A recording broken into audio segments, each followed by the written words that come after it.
think it's about time that the promoters in the wrestling industry today recognize that wrestling fans watching a wrestling program want to see wrestlers wrestle. That's easy. It's not too hard to understand if you just think about it. We all have our 15 minutes of fame, and I'd like to take a couple of my 15 minutes to talk about the rights and the wrongs in the world of professional wrestling. WWE Championship. This match is for the ECW World Heavyweight Championship. For the World Heavyweight Championship. The match and new NWA Heavyweight Champion of the world. We appreciate you guys coming out and taking your time to support women's wrestling in America. This match is for the AWA World Heavyweight Wrestling Championship. It is the first week of May 2024. Another week down, another episode of WOW in the books, and another review by me, your host, Mr. Green. Thank you for tuning in and listening to the Rights and Wrongs of Pro Wrestling podcast. Thank you very much for joining me again another week into this thing. And I guess I should just, before I even get to it, say that this edition of WOW surprised me. It absolutely surprised me. Now, it is not a shock as to why it surprised me, because after watching, I was like, there's not a lot of backstage skits or storylines or this, that, and the other that's going on. This was a pretty wrestling heavy show. And in a wrestling environment, it's like it loses the ability to go off the rails. Imagine that. If they can just find that nice blend, if they could just find that sweet spot to make this work, where the wrestling is good and the things that lead into the wrestling is good along with it, it would be magic. But we'll get into that. We'll get to that a little bit later on. Again, thank you for tuning in. It is always a pleasure. Always a pleasure to have you listen to the show, listen to the podcast, leave your comments, and engage in conversation. It has been wonderful to be able to talk to some of you, whether that be fans, whether that be people behind the scenes, whether that be people that attended WOW, whether that be people that's in WOW. I appreciate it all. It has been wonderful.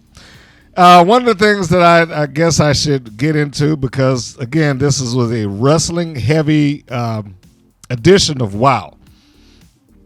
For the duration of the hour, most of that show was matches. Not a lot of ground, a lot of new ground, I should say. Not a lot of new ground was gained based on backstage storylines and angles and things of that nature. It's just been, match after match after match. And I didn't have a problem with almost any of it.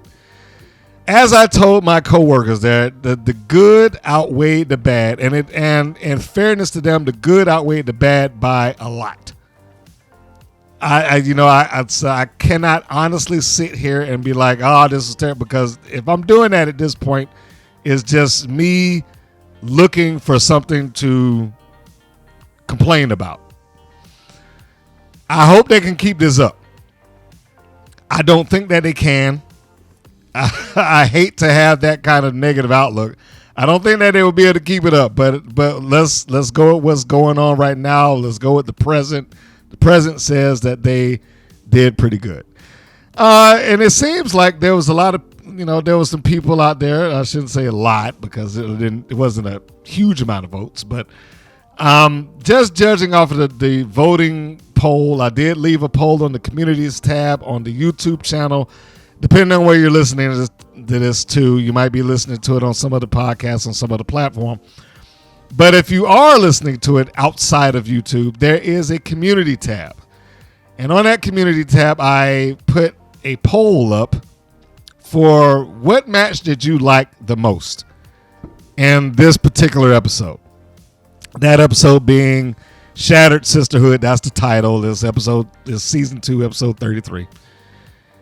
And of course, you know, WOW tends to do about 4 matches per episode, and I listed all 4 matches. And it was the All-American Girls, of course, Santana Garrett and Americana facing Jessie Jones and Abilene Maverick, sort of. Siren the Voodoo Doll and Chainsaw taking on Chantilly, Chella, and Holidead. Princess Aussie and Kandy Krush. And the main event, Penelope Pink versus the Beast. As of my recording right now, and again, I'm going to leave, that's open, it's not going anywhere. You can go in there and you can put your vote down if you'd like. The main event was the main event. Penelope Pink versus the Beast is running away with it right now at 55% of the vote. The All-American Girls versus Jessie Jones and Abilene Maverick is tied at 17% with Princess Aussie versus Kandy Krush. And pulling up the rear would be Siren the Voodoo Doll and Chainsaw taking on Chantilly, Chella, and Holidead. So that's where we are right now on my page. So if you want to put your vote in as to what match you thought was the best or what have you, please feel free. And just so you know, for those who haven't weren't aware of it, every once in a while I will drop a little poll down there, or you know, maybe a quiz or something like that. There are a few quizzes down there in the history of women's wrestling. So if you want to go in there and test your knowledge, you know, feel free. But there are other questions up, such as this. So, you know, feel free. Knock yourself out. Go in there. Again, all appreciate it. Because this is a very wrestling heavy episode, I think that it would be great just to kind of get to it. So I'm going to run through the news, views, and updates right now, and then we'll get right over to that. First, I'm just going to say that Jordan Grace successfully defended her Knockouts championship against Mayu Yamashita. So bravo to Jordan Grace. One of the stories I wanted to make sure that I addressed was Wendy Richter has acknowledged Toni Storm, timeless Toni Storm. If you have not, or you did not see, or you don't remember, she had brought up Wendy Richter a couple of times in one of the press conference media scrum things that she does. Of course, the gimmick being is that she's lost in time somewhere, so she's not really aware of, quote unquote, or looking at the time frame that she's in. She's addressing Wendy Richter like she's currently wrestling. However, Wendy Richter was brought up to speed when she was doing a Hot Spots virtual gimmick table signing. And during that, she responded to Toni Storm. She said the following: "I didn't even know she had been calling me out. Someone told me she's been doing it on a regular basis. Well, money does talk. If they can cough up enough money, I'd take her on. I'd even give her the first swing. Bring it, Toni. You think you could beat me? I'd like to see it. I'm not afraid." You know, they list they list Wendy Richter as not having wrestled since 2005. So we're almost a straight 20 years since she's wrestled. But that aside, I honestly would say there's a part of me that would want to see that. There's a part of me that would want to see that just because it would fit the gimmick that Toni Storm is doing. I don't necessarily agree that the company does the best things that they can with that gimmick, but I wouldn't mind it. I'll just put it that way. I would not mind it. I wouldn't even mind if she dropped the title to her.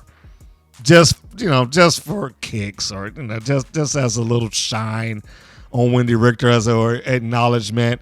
And it would just be something like, drop the title and let her lose it, a day later, or take it away from her, something like that.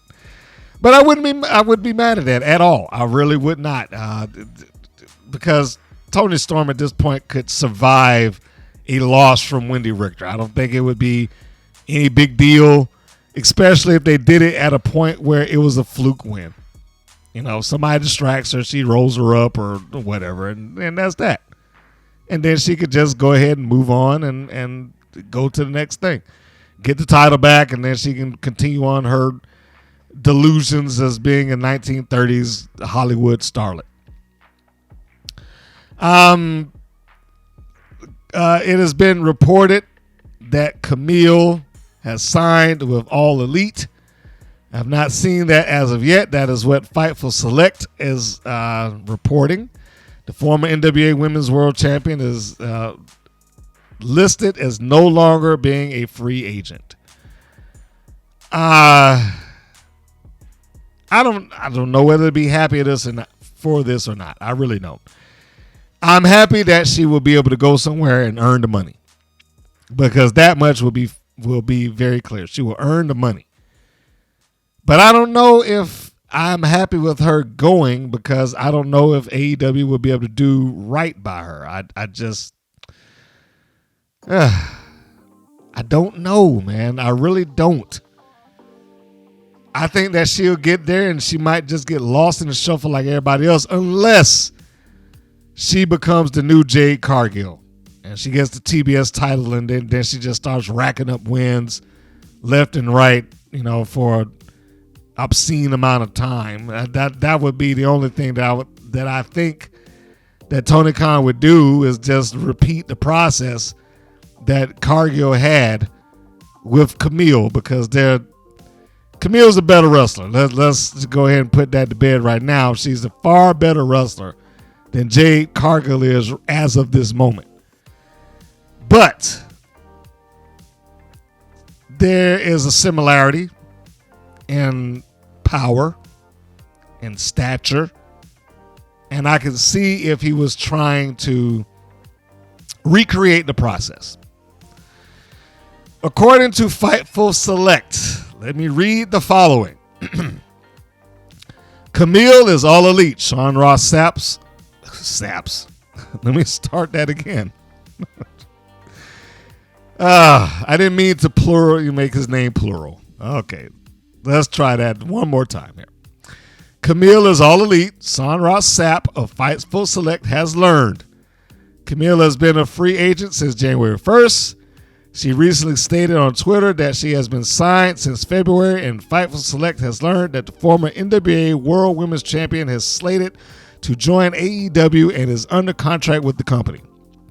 Camille was the NWA World Women's Champion for a staggering 812 days and was a huge part of the promotion as it found its legs under Billy Corgan's ownership.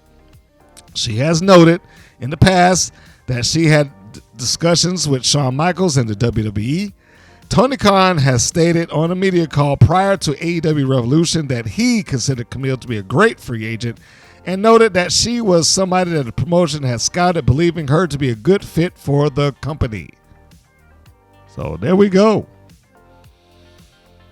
Hopefully it will work out. That is the only thing I can really say for her. I really, really hope that if she is going to AEW as reported, that they're able to do something with her, that they're able to make this work, that they're able to utilize her to the best of her abilities. Because, when I see new signings in the women's division or them wanting to make something big out of it, it doesn't seem to last very long. I mean, Serena Deeb had some promotional material that really, as far as I know right now, hasn't gone anywhere. Deonna Purrazzo was quote a major signing, and that seems to have kind of died down.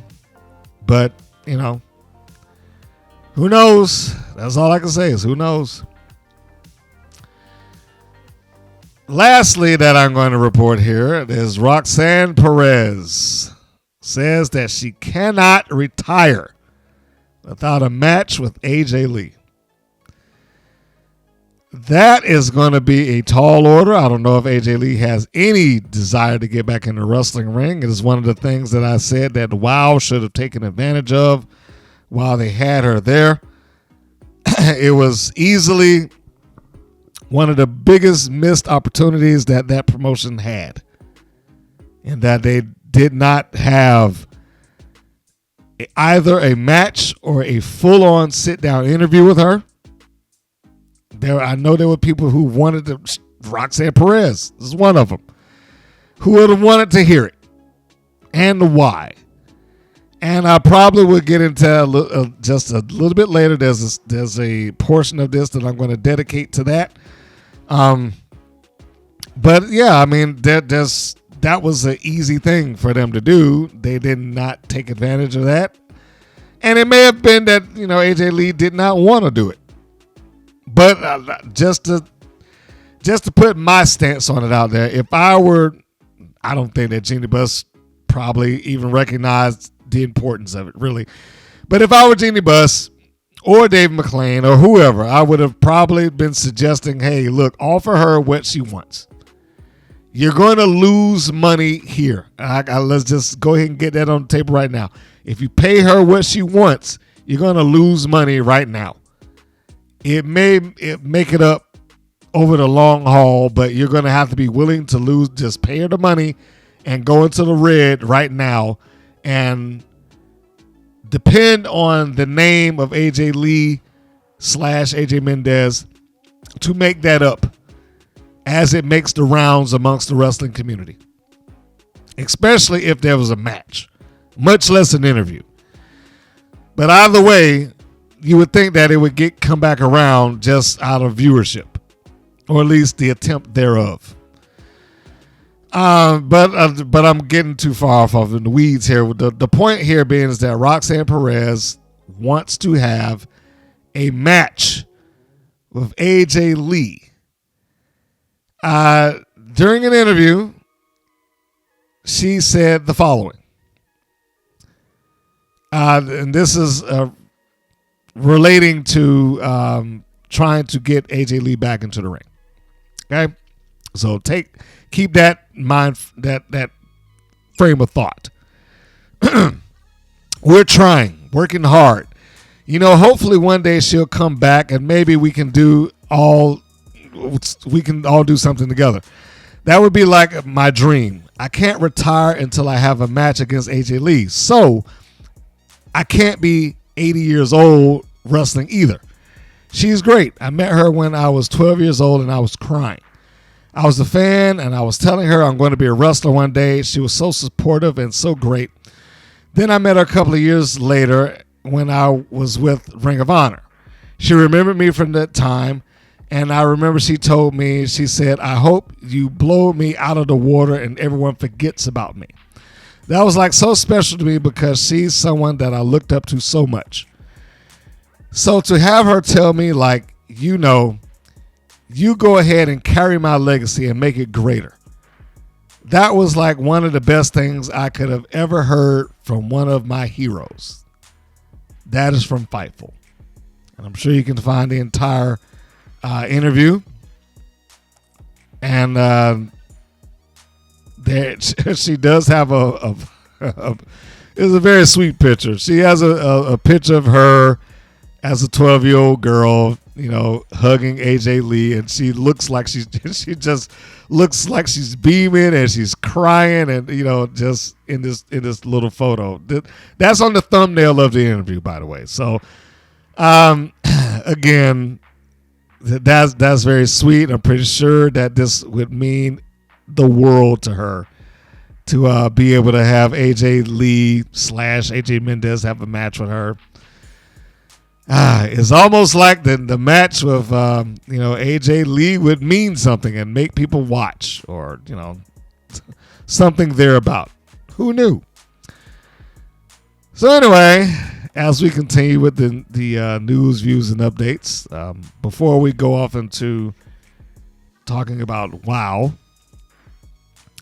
there's a couple of things that I want to just make a note on before we got into the full-on review, since it was not very storyline heavy.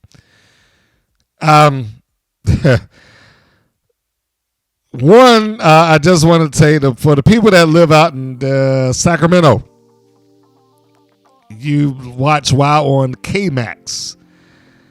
Your broadcast for WOW was gypped. It was joined in progress over a baseball game that particular weekend. So I'm very aware of that. I was right there in the room when there was that baseball game just kept on going. But that's how baseball is. But I also wanted to bring up this, that if you are in the Los Angeles area and you're watching KCAL, and this is not a political statement, so let me just put that disclaimer out there. I just want to say there's a very good chance that WOW could be preempted this particular weekend just because of the state of the protests that are going on, and specifically out there in UCLA. So just, be aware that could potentially happen.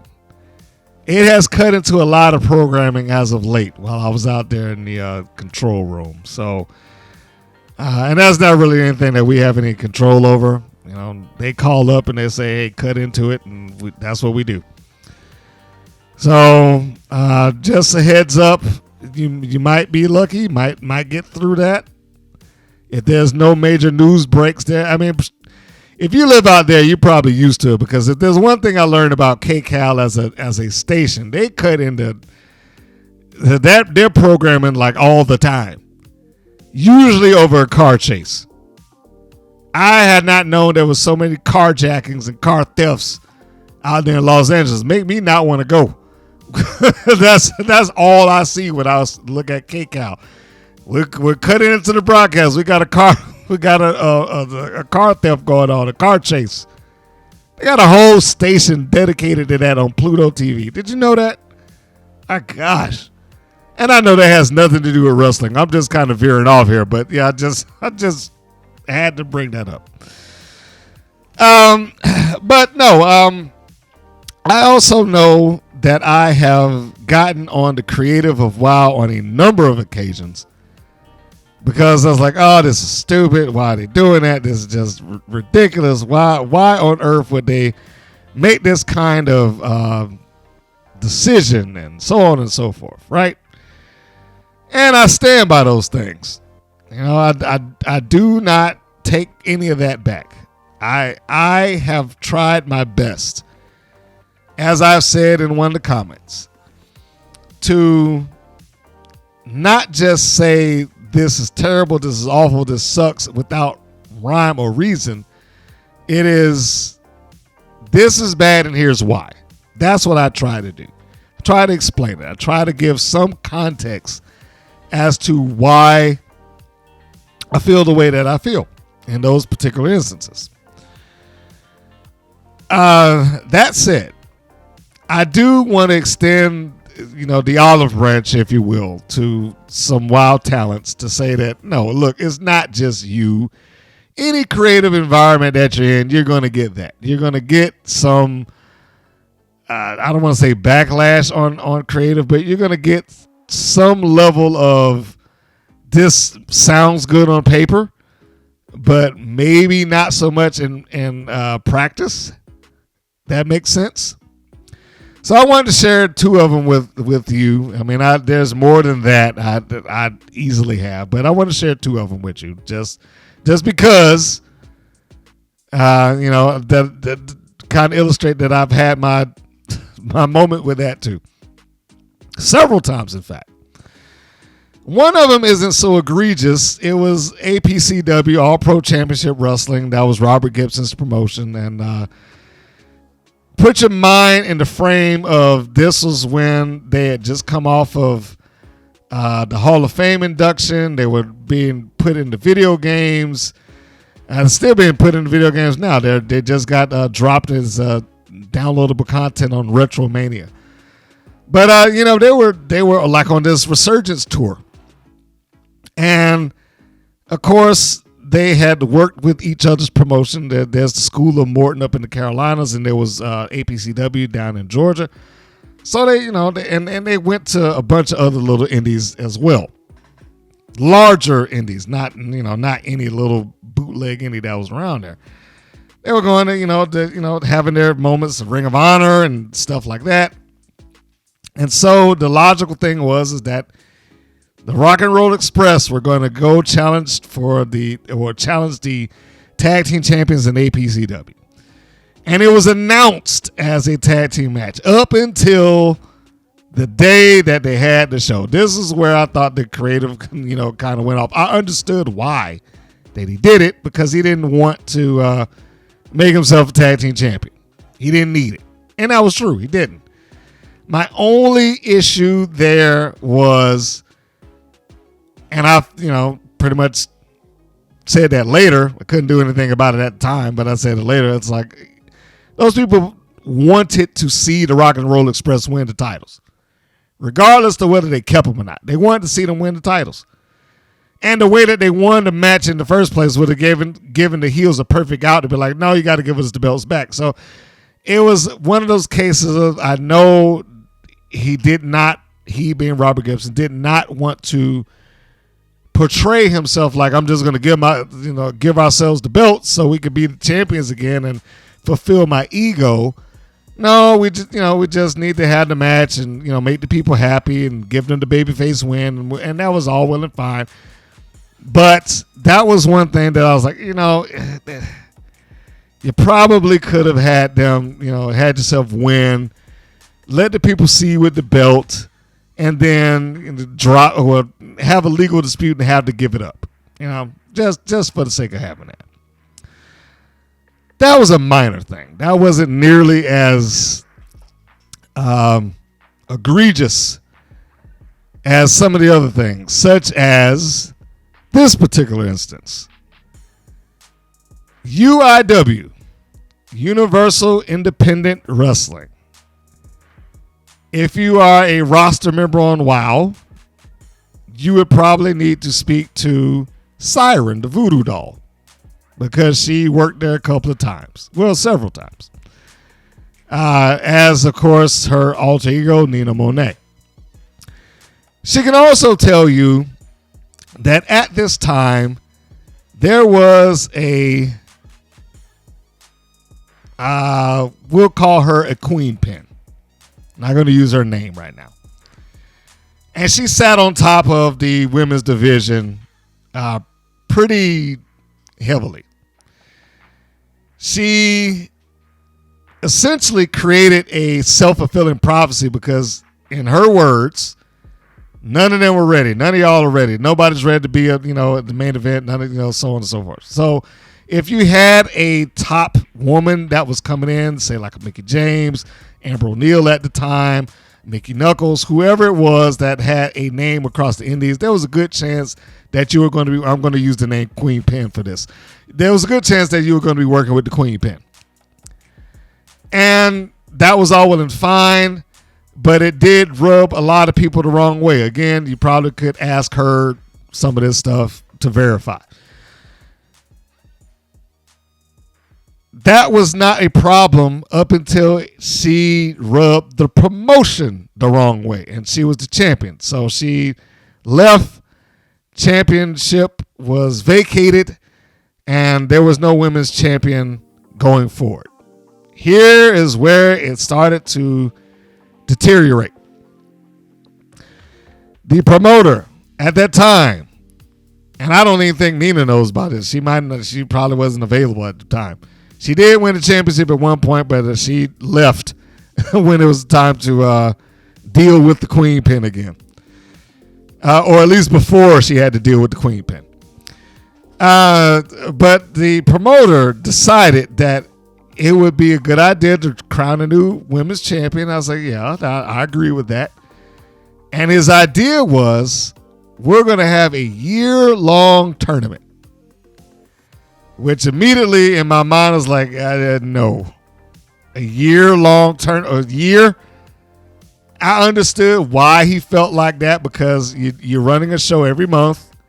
Not a lot in between that. So on paper, this is another one of those things that it kind of makes sense, but I was personally of the mindset that your fans, your attendees are going to lose interest in this in the course of a year. But that was what he wanted to do. And that's fine. So he started it off in January, which was due to have Tiffany Rocks take on Kiera Hogan. Tiffany could not get down from Tennessee because she got snowed in. This is in the winter. So now Kiera Hogan needs an opponent. There are no women available for her to wrestle. So they bring in Ashton Starr. Now we have a opening round tournament for the women's championship with a guy taking on a woman in an intergender match. And because of my agreements with them, they, and I can't say anything bad about the promotion. The UIW was good to me. My agreement with them being, allow me to come in and shoot the women's matches. Now, record the rest of it and hand it over to you. All right, the rest of the show. But now we got a first round match that I have to try to explain. It wasn't as difficult. This one wasn't terribly bad because there was precedent for Ashton Starr in intergender matches in other promotions. And the one saving grace that I had is that the Women's Pro Network worked amongst several promotions. At the time, I had agreements with like 4 different promotions. And he had been in at least 2 to 3 of them. 2 of the 3 of them as the intergender icon. So I was kind of able to explain it away as to why he was going after the women's championship. I had to make up some stuff, but I was able to kind of explain that away. And Kiera Hogan wins, and she goes to the second round. I was like, great, now we can get on with the tournament. Except the next month, Tiffany is now available. And by they, I mean the promoter, had the idea like, all right, so we're going to now redo the first round match that should have happened last month. And I asked her, well, wait, we're redoing it, but isn't Kiera already in the second round? I was like, yeah, she's in the second round. Okay. So why are we putting her back in the first? Well, she's going to take on Tiffany Ross because that's the match that was supposed to happen. I was like, but what purpose does she have being in the first round? She's already in the second. Well, we're just, doing that to fulfill the match. Like, but why? There was no real answer that I got as to why this was taking place. It was just taking place. So now my explanation grew from why am I explaining that a guy is in there to why is Kiera Hogan, who has already advanced to the second round, and I've explained it as such, to her going back to the first round to wrestle a match against Tiffany Rocks, who has to get a win in order to get to the second, to somebody who's already in the second, and even if she lost in the first, was still going to be in the second round. It's confusing to me now just even trying to explain it. The match in and of itself was fine. The match in and of itself was actually good. It was just such a chore trying to make some level of sense out of this. So the only thing that I could really do was kind of lean into, well, she's back in the first round to, because the promotion wanted her to do it, and she's wrestling this hard because she gets paid more if she wins rather than she loses. It's the winner's purse theory. But it was one of those things like I don't understand this, and it was so hard for me to try to relate something that I didn't understand. But as a lot of people do, you try to make the best out of the situation. You try to make chicken salad out of chicken. You know what? I'm not going to bleep myself right now. So yeah, I bring that up because the question came to me, well, have you ever participated in an angle that you didn't think it was good? Yes, I have. several times, and that was one of them. I did not like it. I didn't like the angle. I didn't like having to explain it. I didn't think it made any sense. It was just ridiculous and just over the top dumb. It's like you couldn't find anybody else to wrestle her. You couldn't find anybody else to get in here with Tiffany Ross. You just had to bring Kira back to do this. And I would imagine that they probably have very little memory about this, if anything at all, because it was such a cluster. I'm trying my best not to curse right now, but it was such a cluster. And to top that off, that tournament ended after that match. They just gave up on it. I was like, God, what? So it didn't go anywhere. It didn't do anything. Just a waste of time and effort. The match was good. I won't take that away from them. Just as a cold match between Tiffany Rocks and Kara Hogan. It is on episode 38 of Women's Pro Wrestling Network if you're looking for it. But yeah, storyline wise, it was awful. Just as a cold match, it was perfectly fine. So I just, I felt like I needed to share that to say, look, I understand. Sometimes you just got to do what, the decision has been made by the promoter, the owner, whoever, and you got to make it work the best way you can make it work. So, look, I get it. That said, we're going to take a brief little deviation here. We're coming out of the news, views, and updates, and I want to address something else that was brought to me on the job. That being, somebody said, hey, Mr. Green, you should be doing this. You was in the wrestling thing before, right? I was like, yeah. Well, you should be, producing writing for WOW or whatever the case may be. I was like, no, I shouldn't. It's like, why not? It's like, no, because my vision of what wrestling is vastly different from what theirs is. And I'm not saying one is right or wrong, but how I envision it is based on what I grew up around. I grew up around Southern wrestling. I grew up around Georgia Championship Wrestling, Memphis, and so on and so forth. A lot of heat, a lot of violence and stuff like that.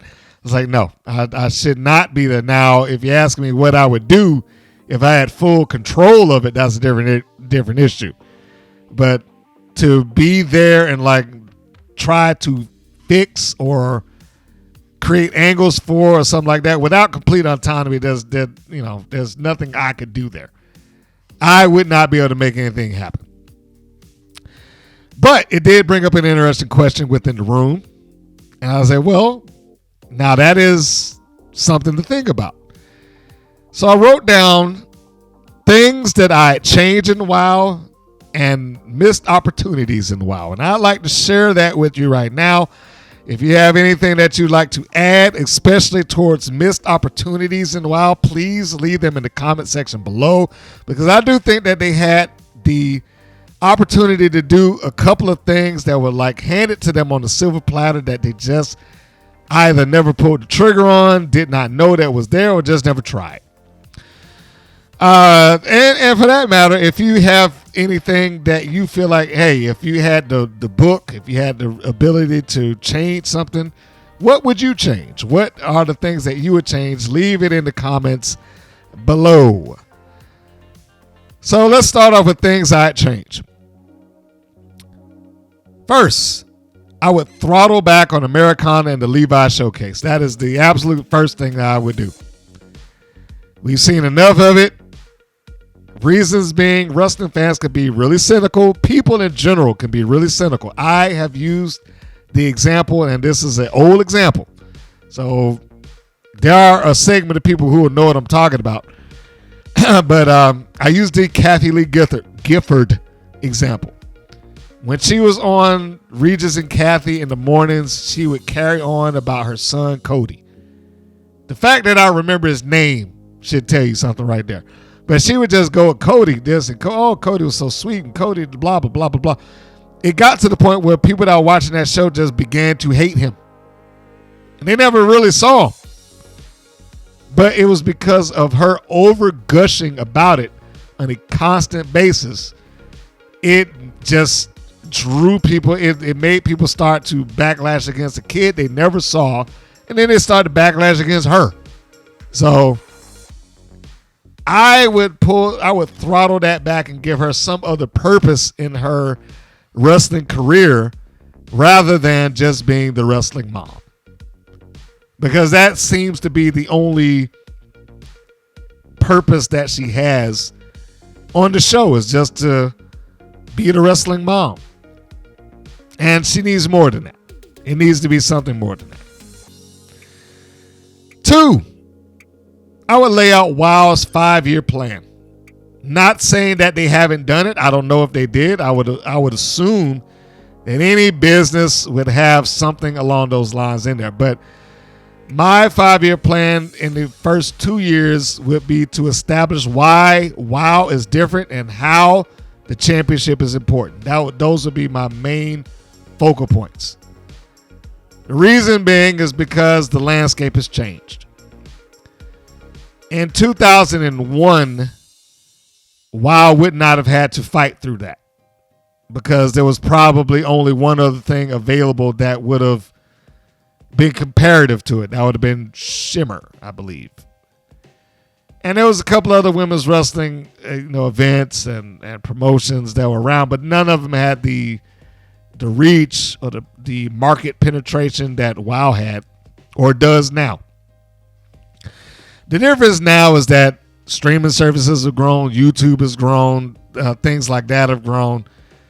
And the wrestling fan, not the casual fan, but the wrestling fan has their pick of the litter as far as their choice of women's wrestling is concerned. They don't have to go to WOW if they don't choose to go to WOW. They can go to Shimmer, Shine, Spark, Girl Fight. There's one that just popped up in the Midwest not all that long ago. I can't even remember the name of it. But Brittany Brooks is there. There's UWW. There's a lot of different choices. So because of that, I feel like it would be absolutely important to establish why WOW is different from all of them. Just leaning on the name of WOW alone isn't enough. It isn't enough to just to assume that, well, we're WOW and we're on TV, and so therefore we're better. I think it needs to be explained. In the same way, and I forgot to add this in there, to establish an identity for the promotion. In the same way that other promotions in the last 20 years kind of created their own little niche identity. The NWA right now is the identity of the Legacy Wrestling Company. We have championships dating back to 1930s. So, with Luthez and Frank Gotch and this, that, and the other, and Mildred Burke and so on and so forth, there's a legacy behind that. And that's what they kind of push, or at least they did at one point, that these titles are the titles of the industry. Whereas they might not be as big as such as this, that, and the other, but there are names that that wrestling fans, even the biggest wrestling promotions, acknowledge and value. Like I said, Mildred Burke, Harley Race, Luthez, the Moolah, even though she's got, a little bit of stain on her name. But there's a lot of legacy tied into that. Ring of Honor, at one point in time before they were purchased by AEW, was the pure wrestling company, more or less. Of course, they deviated out of that every once in a while, but the identity of it was this was a pure wrestling company. If you wanted to see the best wrestlers in the world, you go to Ring of Honor. That's the one thing that no one else can keep up with us with. Not the WWE, not TNA, or whoever the case may be. It was all about the wrestling. MLW at this point is like the I'll call it a fight club, for lack of a better term. It's almost a hybrid of Ring of Honor, at least the way it was, but a hybrid of Ring of Honor and MMA. They got weight classes. They wrestle with a little bit, or at least they present with a little bit more seriousness. Of course, they have some, showbiz tossed in there too, but you get the point. They all have their own identity, and that's probably one of the things that I would lean into in trying to establish and create. 3, and I'm sure this would hurt some of the people's there's feelings, but I would stop hiring actors, models, and stunt women, and etc. That would just be out the window. I would never pick up another one. The ones that are there, if they didn't show any promise with them, they'd be let go. Now, like I said, it would probably hurt some of their feelings, but no. There would be no purpose in having you there. If wrestling was just something that you got into because you saw an ad in the paper so you could be on TV, which really doesn't even say anything about wrestling, more or less. It's just wrestling's in the title of the show. But outside of that, it's like treated like a stunt show or live performance, whatever you want to call it. That would be over and done with. If they wanted to be there, let them seek it out like every other wrestler in the world. That's the other thing. There are too many wrestlers on the free market that I would have to do that. For any one person that I got rid of out of that, I probably could hire 5 if I really chose to do it. So that would be one thing I would, another thing I would change, which alone would mean that I would never get that job.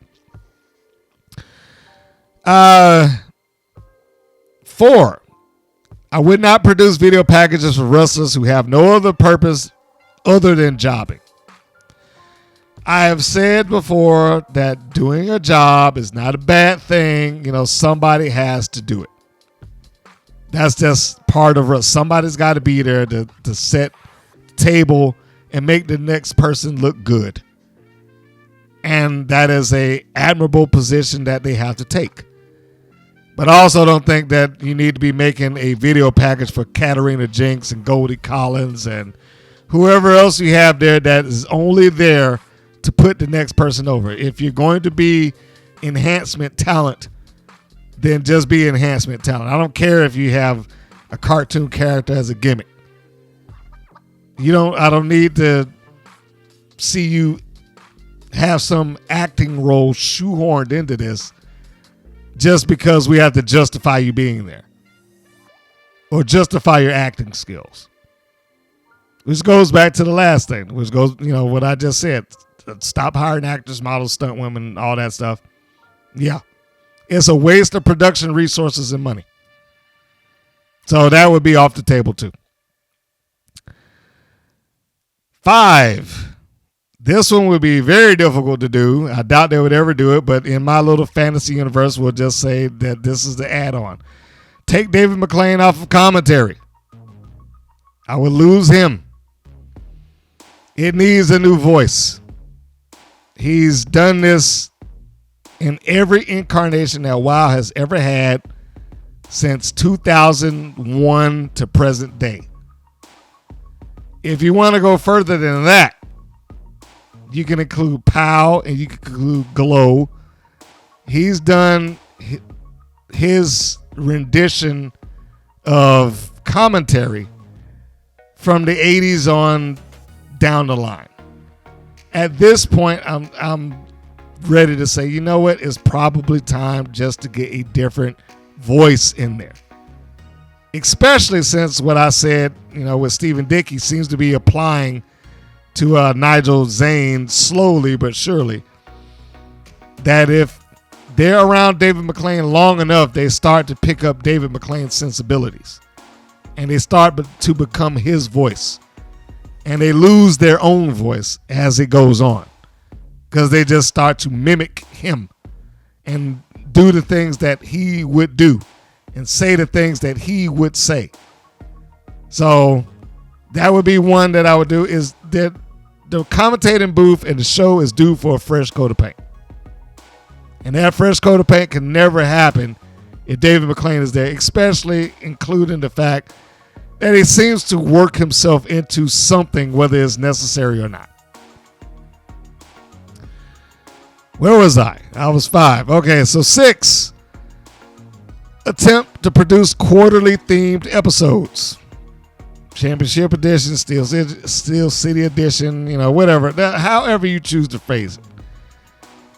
Because I have said in the review, it is not an easy thing to try to do weekly television and make one episode more important and different than the next. Trying to get some people to tell you, next week is going to be another championship match or this or that or whatever. I think it needs something that you can lean on promotional wise to put your marketing muscle behind and hopefully get more people to watch. But it's hard to do when every show is the same show. So when I say quarterly, it would probably be that. It would probably be, can we do something here with this episode that we can build around and build towards to try to give it just a little bit of a different feel every once in a while. The add-on to that would be I would probably aim to do like a YouTube special event because I feel like that would be a more budget-friendly thing to do rather than try to do pay-per-view. I mean, it's not like they were trying to do pay-per-views like they did 20 years ago. They don't have to do that now. They can do streaming service. They can record it and just upload it if they wanted to. And I would probably try that. That would be the first. If we're going to go in order, it would be let's do some episodes where we can theme the episode. And then following that, if it worked, because that would be the only reason I would do it, if to dip your toe in the water and see if it drew anybody else to watch. If it were successful, then the next step would be, all right, well, can we do a longer event that we can, that doesn't have a lot of repercussion to where it goes, but enough to where the fans can watch it and enjoy it and see the matches. And so like a house show, like a televised house show, basically. Just longer, So I would probably aim for that. Getting back to the commentating thing, I forgot to put this in there. That would be probably, what am I at? 7. Add a heel announcer to commentating booth. Now, I don't like the idea of having to have a heel announcer for every commentating team. I actually don't. Because there was a point in time where it just became like, well, you have to have one. And I don't think that you have to have one. It's overdone. However, when I listen to Vicky Lynn McCoy get on the microphone, she is so fantastic as a heel announcer. It makes me feel like, this would probably work. And considering that WOW has instances where a heel announcer could really go to work and go to town on the absurdity of the babyface, I think in this environment it will work. I wouldn't keep it forever, but having one for, say, a good year, I think would be a welcome change. Part of that new fresh coat of paint that I was talking about earlier. And lastly, I think this is 8. Establish managers as top functioning heels of the company. There's only one heel manager there that has that kind of credibility, and that's Lana Starr. The other two are just there. It would be who of them if Samantha Smart, Sophia Lopez had more credibility underneath them as top tier managers. It's not to say that they have to have championships all the time, but if they are top tier managers, because it would make it a lot easier to introduce a new face into the mix as a heel. If the manager has credibility, the person that they're bringing in will have credibility based on them. If Sophia Lopez is hated and she's bringing in somebody to stop the top babyface, whomever that happens to be, then the person that she brings in alongside of her would also garner some of that heat. So that would be another thing that I would do. Those are the things that right off when I was asked that day that I wrote down. It's like, I would probably change this, and this. So that gave me a good 8 things that I would change off the top of my head. I probably would be able to get more if I, sat down and really did some thought on it, but that was what I had. Missed opportunities in WoW. I have 5 of these. So you leave your comment if you have any other that you have to add. But let's go with the ones that I know of. And the top of that list is what I just brought up a while ago with the Roxanne Perez thing. Is the missed opportunity to have an exclusive interview with AJ Mendez. That was the very least that you could have done. Or that they could have done. Asking for a match was probably a long shot proposition, but I would have asked. In fact, I probably would have done more than that. So I would have had a check ready. Like, if you take this match, we'll pay you this much. But given that, we're going to assume that that's not on the table, like I said, I would have asked, but it probably, might not have gone anywhere. So we go back to the interview, and the interview would be very simple.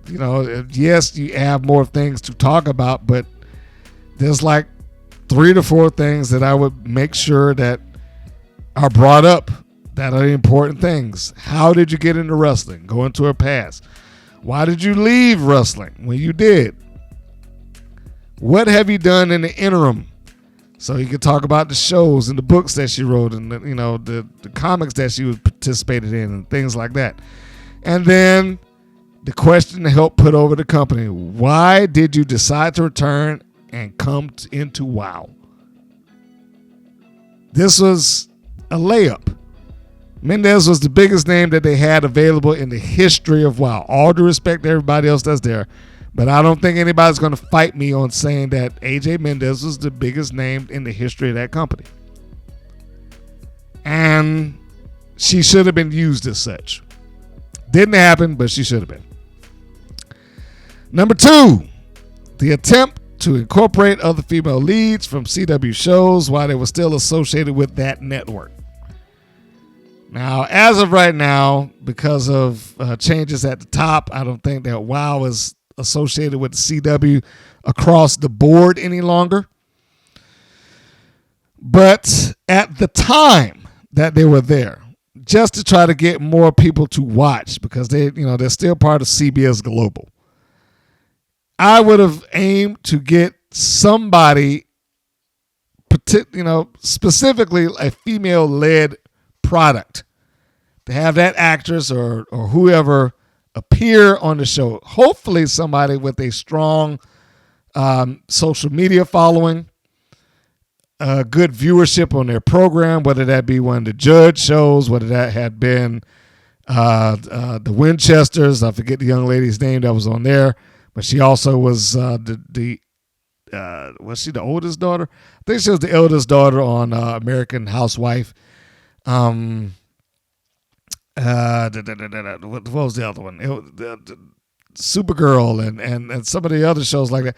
It just a little bit of cross promotion. I would have pushed for cross promotion if that were possible. At least offer up the money, be like, hey, just can you make this appearance to be on the show? Because every once in a while when you have that and you get some people on there, it bumps up the viewership.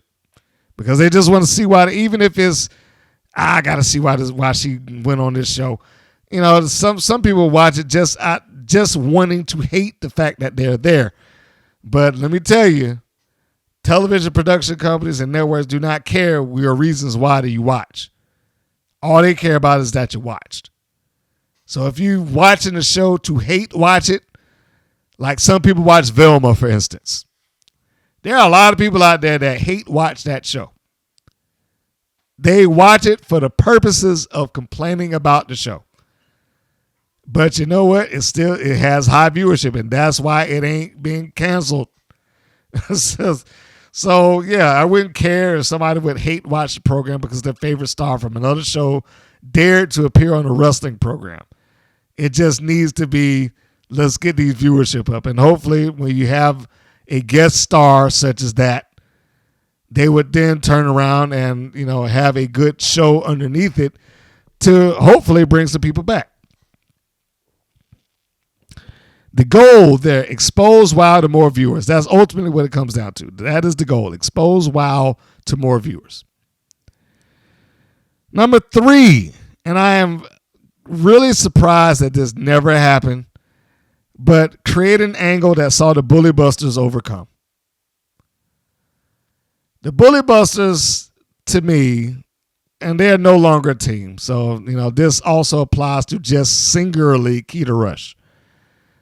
But whether we talk about them as a tag team, as the Bully Busters, or we talk about Keita Rush on her own, surprisingly, we've never had them engaged in a angle where they had to overcome, or at least where that was completed.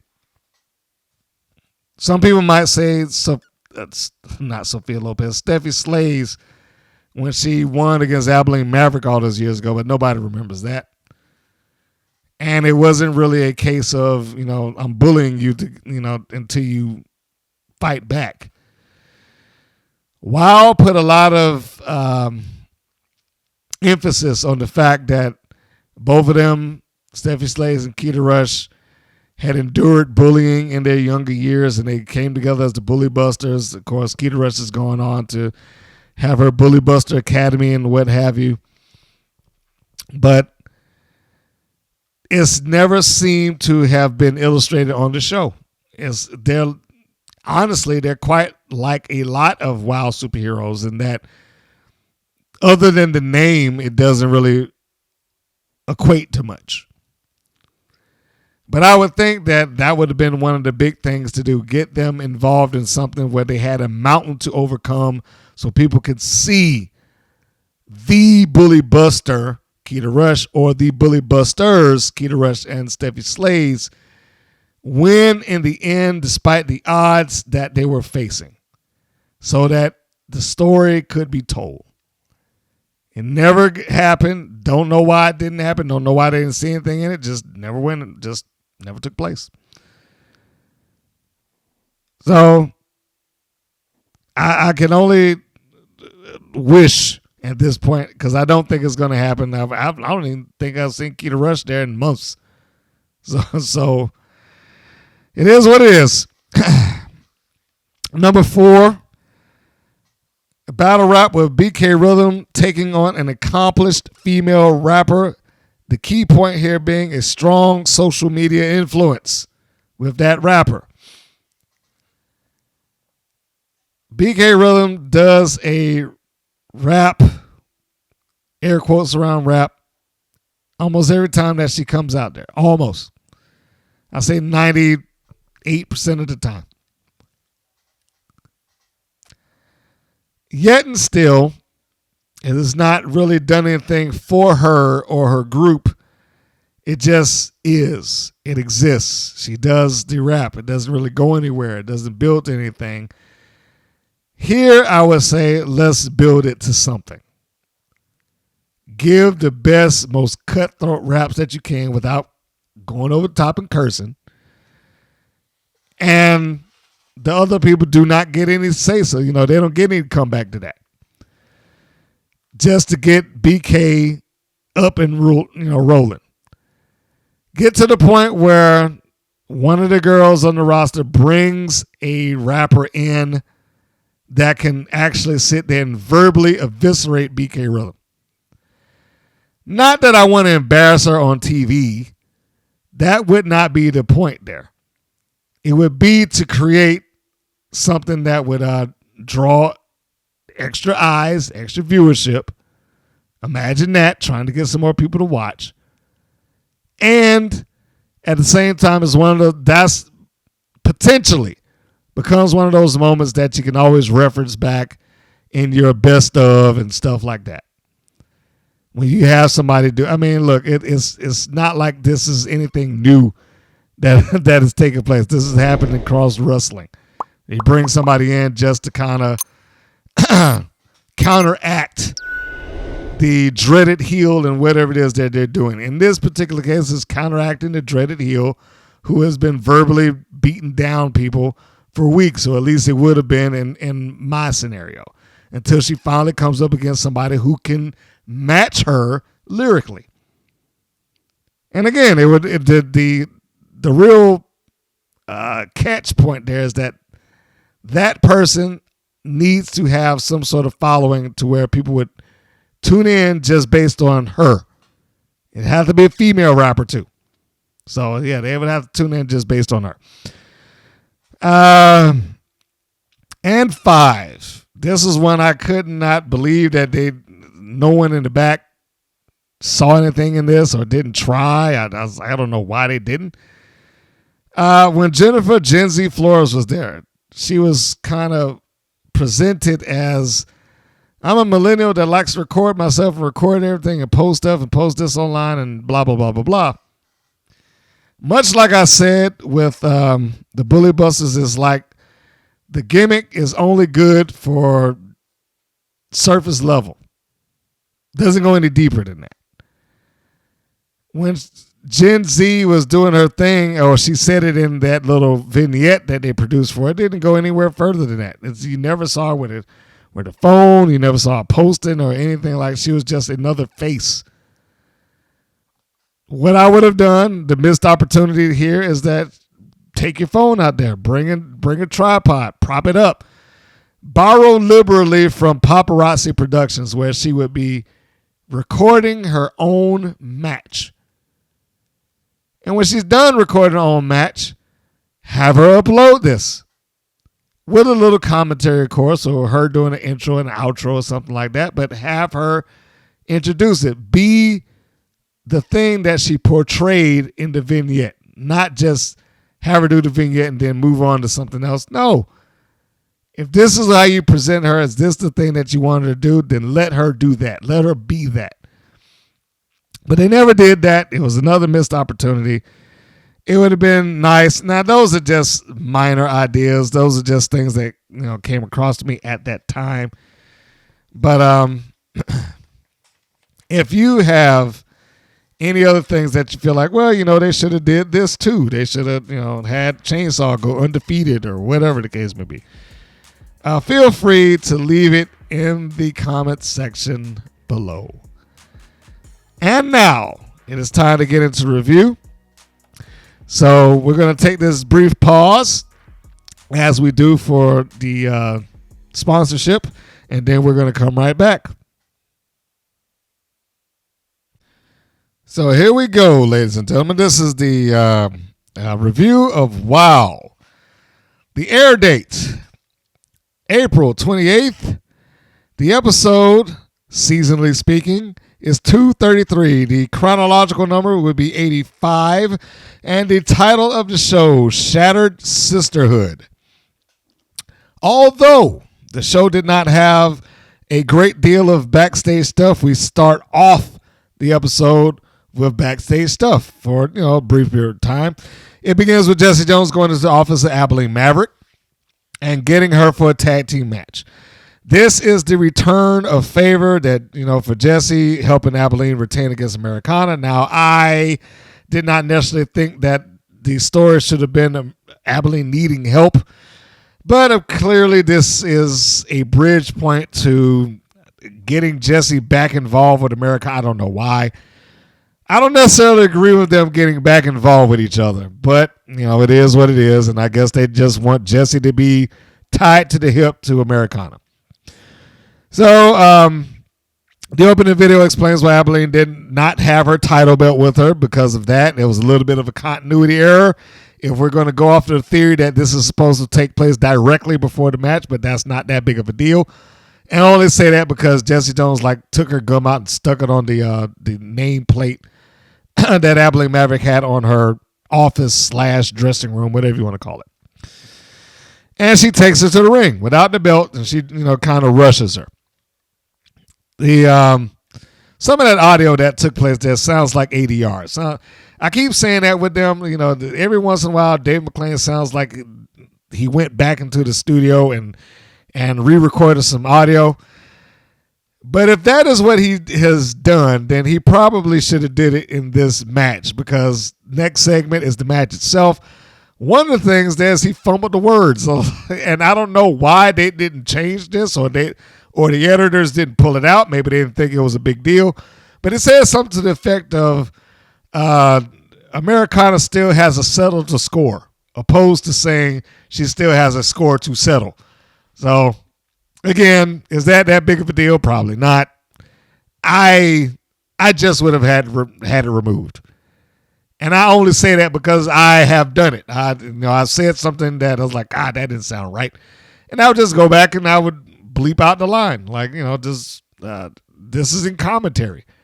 I didn't want to say anything that was untrue or flub up a line that badly. And this isn't live. This is all taped. So there's really no reason for him not to have done it. But, that was his choice to make. So the point, well, not the point, but this match is the heels, Abilene Maverick. This is a showcase for how good Jessie Jones is, even while standing on the outside. And she's good. I mean, I cannot say enough good stuff about Jessie Jones. She gets out there, she cuts a promo before the match, and in great heel fashion, talks about how she got her, a partner, and basically I got the best wrestler in WOW outside of myself. I was like, that was great. The only problem, and again, I'm going to say the good outweighs the bad. The only problem with that particular promo and that particular line is that they didn't show Abilene Maverick. That line should have had a shot on the both of them to see her response. But, they didn't do it, so, what are we going to do here? That's a little production faux pas. But, yeah, Jessie Jones has always been really good on the microphone, and she's not afraid of being heel on the microphone. She's not afraid of being disliked on the microphone. I can say that out of firsthand experience, seeing her in the crowd here in Georgia, even though they did not want to boo her. But she managed to after a lot of tries. But anyway, getting back to the point here. So she cuts the promo, and then that opens up for the All-American girls, Santana Garrett and Americana. We'll make a side note to say that there were persons in the room who looked at this, or looked at that team, I should say, and they didn't get it. It's like, what about them makes them All-American girls? So like, the first thing they noticed, the colors that's on them. It's like nothing about them looks, All-American.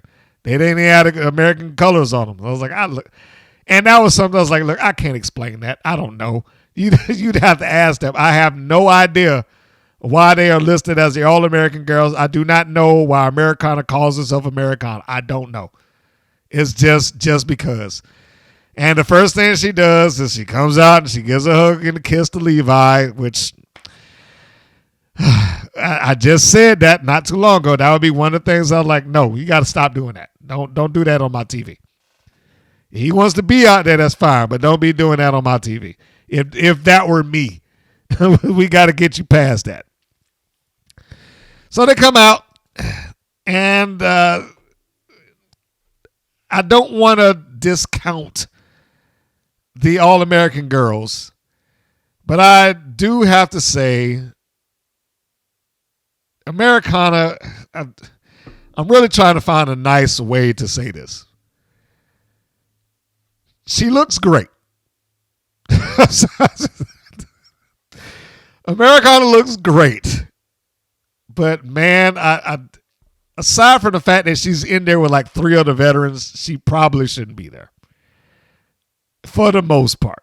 Now, she was able to do the moves. She moved well, but I have said throughout a couple of these podcasts, it's not always the big stuff. Sometimes it's the little things. It's the nuances. It's stuff like that. And I just do not get it from her yet. I don't know what they, in terms of wrestling, I don't know what they see in her just at this moment. But let's get to the match. Americana is the one that's going to start this thing out. Santana Garrett is the one that's going to be on the apron, which will come into play in terms of me saying that I don't get it with Americana. She has her fighter stance in as best as she can. She's circling the ring, and then she gets close to Jessie Jones. Jessie Jones says something to her, and then she immediately turns her attention to Jessie Jones so Abilene Maverick can attack her. I don't know what it is that, not Abilene, but Americana was selling when Abilene was giving her forearm shots to the upper body. It's like she was selling her stomach despite the fact that she was getting hit in the chest. If you don't know what I'm talking about, I'm not, just please go and watch it and just look at the first 2 forearm shots that Abilene Maverick gives us. It's like she's stooping over like she got kicked in the gut. And I was like, what is she selling? I don't understand this. So she does that, but now I want to be fair and say that the roll-up that she did, the drop kick that she did, she can do the moves. She can. She just doesn't have quite the, the psychology or the thought process behind it. The very next thing that happens there is she tags off to Santana Garrett, which was supposed to be a double team move, which wound up looking terrible because Americana was in her way. Like she's trying to run into the ropes, and Americana's trying to get out at the same time, and she is just getting in the way of what Santana Garrett is doing. This, as a sidebar, is the more I see stuff like this, like when I watch matches on the indies and I see stuff like this, I totally get why Robert Gibson made his guys tag in and out the way that they do. I totally get it. Now I do, at least. I didn't, at the time I was like, why they have to do it this way. And I mentioned it in one of the podcasts, especially when they did it in the trios tournament. But he had them tag in and out a certain way because of these things, to keep them out of each other's way. If you are standing in the ring and you're looking at the turnbuckle, right? Turnbuckle's directly in front of you. Just picture this in your mind. Your partner's to your left. You make the tag to your partner. They come in. You go out of the right. So it is always a rotation. And then when they get out onto the right of the apron, you would rotate to the left side of the ring, and so the process could continue again. Of course, when they have tandem moves, it adjusts a little bit, but it was still the basic thing of them rotating in and out existed. Which is why if you go and you look at some of the matches with some of his boys that he trained, there's a fluidity to that. I'm going to point at it, and I know this is a tag team that nobody outside of this region would know, but Exotic Youth. They are a prime example of that. They are so good and they're so smooth, and they should be somewhere right now. They deserve to at least be in TNA wrestling. They are really good at what they do. But anyway, Americana gets in Santana Garrett's way, but Santana Garrett keeps it moving. She does not miss a beat. She continues on, and now it is Garrett and Abilene, and then they tag back out. The overall thing here is that Abilene, for whatever reason, does not want to leave. And then when they tag out again, because Santana tags out to Americana, she does like a backflip into an elbow, and then they tag again, and then they basically do the same thing, just not as obvious. They get in each other's way. The match overall is fine. It's these little moments. And like I just said, when I see this, I wish I should just text them and say, look, I totally get why you told them to tag the way that they do for these reasons. Because it creates a clumsiness when you are tagging and you're trying to move past each other's bodies like that. When the way that he had him tag in and out, fluid. It works fine. Perfect. So anyway, Santana Garrett gets back into the ring after they had their little, not meeting of the minds, but trying to get past each other. One of the things that I enjoyed throughout the course of this entire match, and I probably should not have been looking at it, but Jessie Jones is just she's magnificent here. Just magnificent. She is like a caged animal. Her face is relating everything that you need to see. She's grabbing the hair. She's cheating, and she's so casual with it. I like that. I love that little point in the match where she is standing there and she looks so laxed. And she's holding on to Santana Garrett's hair. But just by looking at her in the face, you would never know it because she's not portraying that. But that's how she's supposed to do it. She cheats like this is real. She cheats like I am trying to disguise this from the referee. I do not want to get caught. And she does a fantastic job of it. Absolutely fantastic. Abilene Maverick. Got to give her some credit too. One of the big reversals that she did with Santana Garrett. Goes into the ropes, reaches up, grabs the hair so she could pull her around. I was like, this is great. And that was just before she got into the turnbuckles. And they were doing a pretty good job as a heel tandem. Despite the fact that I, generally speaking, enjoy Grits and Glam as a tag team, Abilene being here, I thought they did very well. Jessie Jones, again, grabs the hair. She's leaning in. She's just being a good heel. And I have to give Americana some credit because she did the thing that I said that Pep Riley should have did in the last podcast. She sees the heels taking on her partner. She's trying to get to her. She gets into the ring. She's trying to get past the referee. The ref, let me go. And and to his credit, because I give Scheinberg a lot of crap too. He's holding her back, and she's trying to get past him, and he's not letting her go. But that's what she's supposed to do. She's supposed to be frustrated. She's supposed to be, ref, let me go. They're cheating over there, and she's causing more damage than she's helping. But, that's the way that spot is done. Jessie Jones is just moving back and forth. She's as lax as she could possibly be. Abilene Maverick is in complete control, dropping knees. Santana Garrett is selling well. So outside of the fact that they had these flub ups and tags in and out, and that's going to take something that Santana Garrett's probably going to have to work with Americana a bit to get that a little bit more smooth. But outside of that, they were doing pretty good here. So getting towards the end, because the heat is on Santana Garrett throughout most of this. Jessie Jones is just being Jessie Jones on the outside. And if you are looking at her, you can see her facial expressions. She's for the most part relating the anxiety of the match, and then then she goes back to being nonchalant. Garrett is fighting to get out of there. Abilene, for a moment, thinks about making a tag, and then for whatever reason, she's like, no, she's good. She goes back into the fight. That's going to have to be explained. Like, why, for what reason did she choose not to tag? I don't know. But that's going to have to be explained at some point. So the tag is made by Santana Garrett, and Abilene Maverick tries to go and cut her off. Americana gets up on the top rope, springboards in. Again, cannot fault her for her ability to do the moves.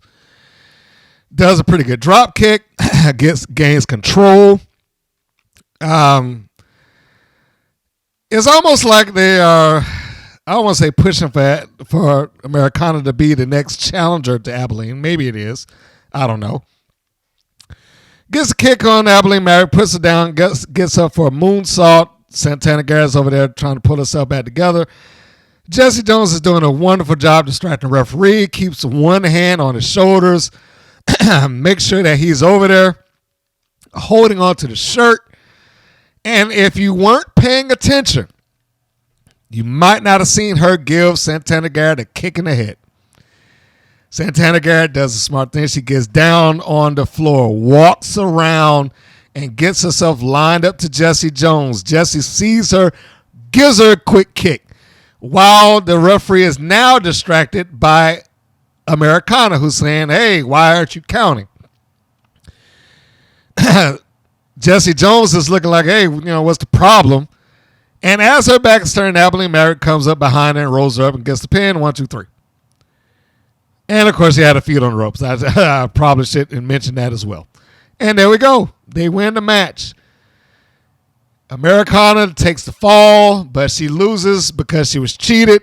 So it protects her a little bit. Jessie Jones and Abilene Maverick did a fantastic job of being just absolute heels. Only thing there that I didn't get is why she would not want the help of Jessie Jones there. I mean, maybe we'll see it at some point. The commentators tried to sell this as a feud of pure hatred between Jones and Americana. I don't see what that is. At this point, the feud for me should be blown off, but I'm not mad at this match at all, largely because of the combination of Jessie Jones and Abilene Maverick. For me, they helped sell this. Santana Garrett did her job. She got a lot of heat on her. And to give credit where it's due, she still has some things to work on. I think that's fair to say. I don't think that I'm speaking out of turn to say Americana still has stuff to work on. But she is improving. That's the best I can say right now. She probably still should not be on national television at this stage of her career, but she's improving. Maybe she'll get there. The next segment was a recap of Holidead and Siren, and then there's a promo and the segment following that. The promo for the main event for Penelope Pink versus the Beast. Surprisingly, these are just recaps. There are no, new things that's going on there, and I was really surprised. And they go off into the next match, which is, I guess there's no official name for the team. I mean, I've called them the Dark Side or the Monsters of Madness or whatever, but we got Chainsaw and Siren with Angelica Dante taking on the odd couple team of Holidead and Chantilly Chella with Foxxy Fierce coming out to ringside. At the start of this, it really felt like Foxxy Fierce was just there just for the sake of being there. Like she really had no purpose in it, but it unveiled itself, I guess, as it went on. But the entire tone of this changed. Chantilly Chella, who generally comes out dancing and, being kind of overly animated and whatnot, even in this, the dancing was somewhat subdued. And I was like, it's subtle, but I like it. She still was true to who she was, but there was a little bit more seriousness in that. The promo that Siren, I was about to say Nina Monet, gave the previous week made my interest in this grow. Because I was curious as to whether or not Holidead would remain faithful to the babyfaces or not. This starts off with the babyfaces kickstarting the match, with Holidead more or less using Chantilly Chella as a weapon. Again, Foxxy Fierce in this instance felt like she was just there to be there, didn't really serve any purpose. I mean, you could argue the point of she's there to neutralize Angelica Dante. So, I mean, there is that. But she didn't seem like she was very focused on the match as she's coming out, doing her little dancing and whatnot, and she kind of remained dancing. Whereas Chella, like I said, it was a bit subdued, at least in my opinion. It was a bit subdued. So they start off, like I said, the babyfaces jumpstart the match. As Chella was on the ropes, Holidead picked her up, and she just kind of used her as a battering ram. The only, it's not a criticism, but I guess the timing of that was a little down, because Siren had to stand there for a little while and wait for her next shot to get kicked out of the ring. The muscle in this equation clearly is supposed to be Holidead. Even though they allowed Chantilly Chella to not have her way with Chainsaw, but she was presented as more equal. Like, even when she grabbed her head and rammed her head first to the turnbuckles, like, there was no, I got to fight to move you. She moved her relatively easily. But Holidead, she went to town on Chainsaw. She was doing her thing, just the shoulder blocks, the forearm shots, all that good stuff. Surprisingly, it started off on Chainsaw, who had been at a certain point in the WOW the resident monster. Doesn't really feel like that now. I think her level of monsterdom, or her invincibility, has been brought into question, especially now with you got Chella, who's really fighting and fighting with some vigor and on somewhat even ground. It was all Chantilly Chella until she tried the tornado DDT. Chainsaw kind of shrugs her off, and that's where the change happens, and that's where the heat comes back on Chantilly Chella. And that kind of carried on between Chainsaw, then Siren the Voodoo Doll, and so on and so forth. We're not going to go through the entire play-by-play of the whole match because it's not important. Sorry about that. All this screaming or talking loud has apparently irritated my throat. So, anyway, at the end, we get Holidead back in there, right? She's taking on her former friend, Siren, who takes a big spine buster from Holidead. Chainsaw's able to cut that off and break up the fall. They get rid of Chainsaw. They being Chantilly Chella. She delivers a drop kick off the second rope. That gives her forward momentum and pushes her right out of the ring. Siren tries to take advantage of Holidead while she was kind of not paying attention, charges in, attempts to apply what looks like a full Nelson. Holidead is able to break free. She turns that around into like a double arm face buster. Nails Siren with that. 1, 2, 3, and we're done. Clean as a whistle. Holidead pins Siren the Voodoo Doll, and that's that. Chainsaw was unable to get in there in time. Angelica Dante is outside yelling like, what happened? And we see the camera closed up on Foxxy's sister. So here is the point that Foxxy Fierce was in the ring in the first place. Foxxy gets into the ring and starts dancing around.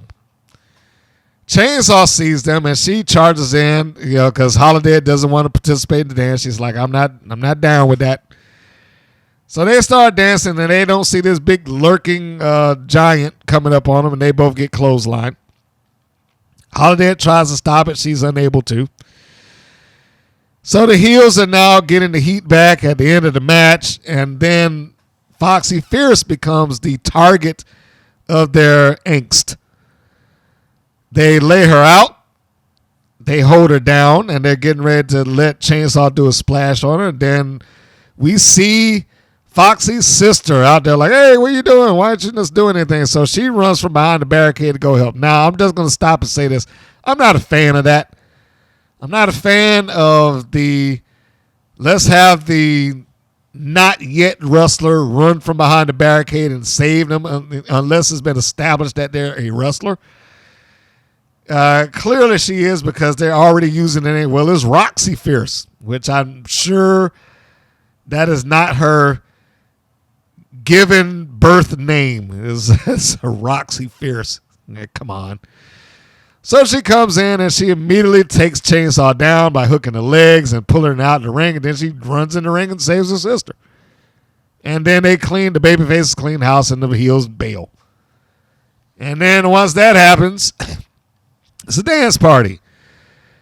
Foxxy and Roxy Fierce and Chantilly Chella dancing in the ring, and Holidead she still didn't want anything to do with it, so she moves on. So I guess now we've seen the beginning of a new tag team, as Roxy and Foxxy will probably team up together and wallow in relative obscurity side by side. Because I cannot see them winning anything, but time will tell. The next segment is a recap of Princess Aussie and the Kandy Krush feud. I think we all know, if you've listened to this, what I felt about the entirety of that feud. This match is like the culmination of two of the things I thought were just the silliest things that took place in WoW in recent days. But the match in and of itself, a fun match. Cannot take that away from them. So we go into Kandy Krush with top tier Glory Glitter Campanelli and their water girl, Aerial Sky, coming out the ringside, taking on Princess Aussie. So we have to stop with Aerial Sky being coming out as the water girl. Not just coming out as water girl, but having the lower third as Aerial Sky water girl. I was like, it's so absurd. But I wanted to stop just to say this. Like, I don't see what she lost in this now that I'm looking at it. Because I went back and listened to the backstage segment with Aerial Sky begging Coach Campanelli to be part of top tier because, you know, Team Spirit's a B team. And as I'm looking at this, I'm like, well, she got what she wanted. In that promo, she says, I want to continue to work hard for you. And so she is. So I don't know if this is a losing proposition for her. She asked for it and she got it. She's working hard for it. She's the water girl. And for all intents and purposes, she's part of Team Spirit. So I don't know what the loss is. She doesn't even look like she's upset to be there. They're trying to make it out that she's upset to be there. But she does not portray that facially. She looks like she's perfectly fine being part of Team Spirit and coming in and carrying a bucket of water and just being the dimwit assistant to everything that they're doing. There's nothing on her face that looks like there's disdain or I can't believe I'm having to do this or whatever the case may be. This would have been one of those cases where I think it would have been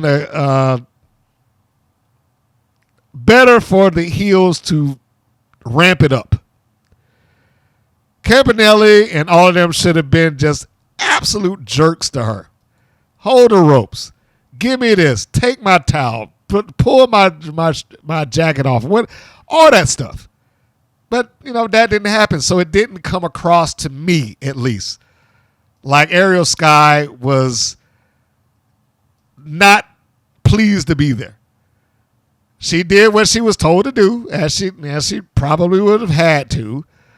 But, yeah, I just did not get the impression that she was like, God, I can't believe that I'm forced to be here.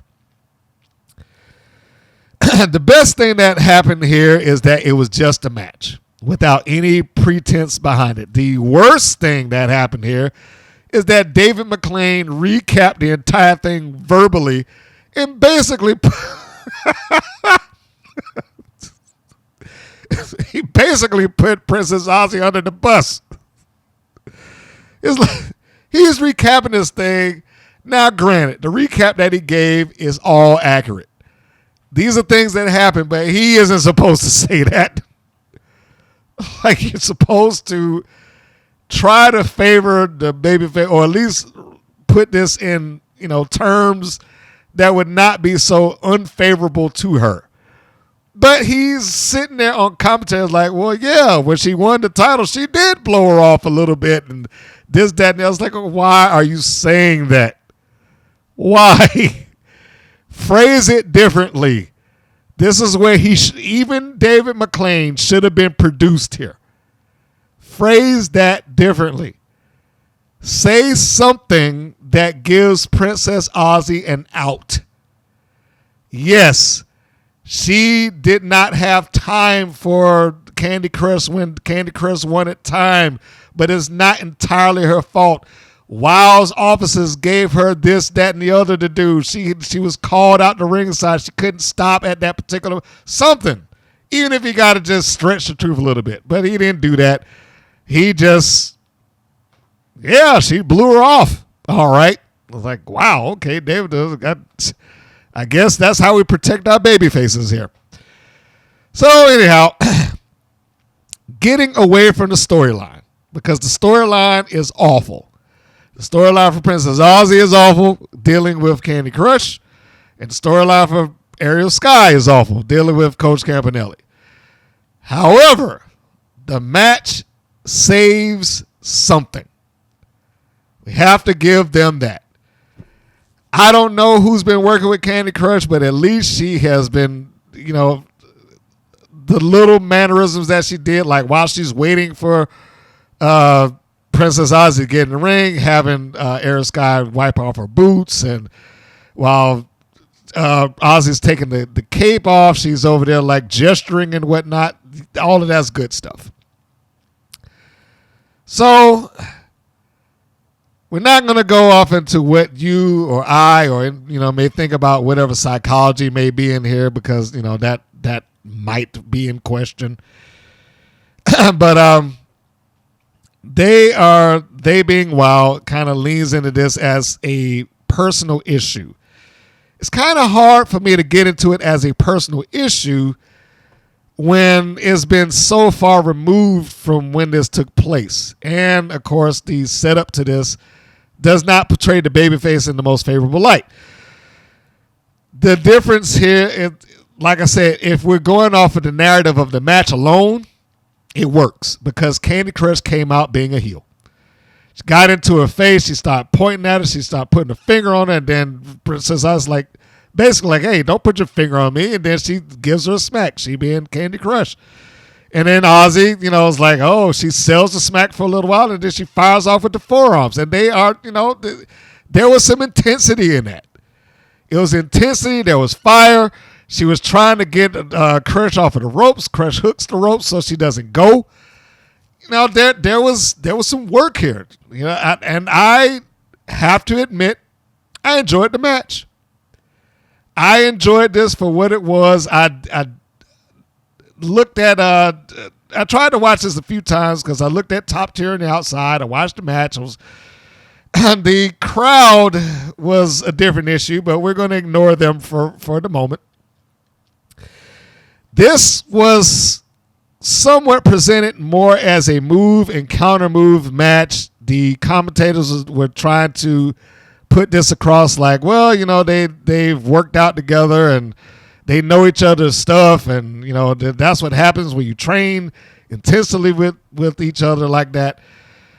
I don't know if I would have gone to that measure. I'm not mad at the narrative. I'm not saying that they shouldn't have said it. I probably would have just taken a different angle.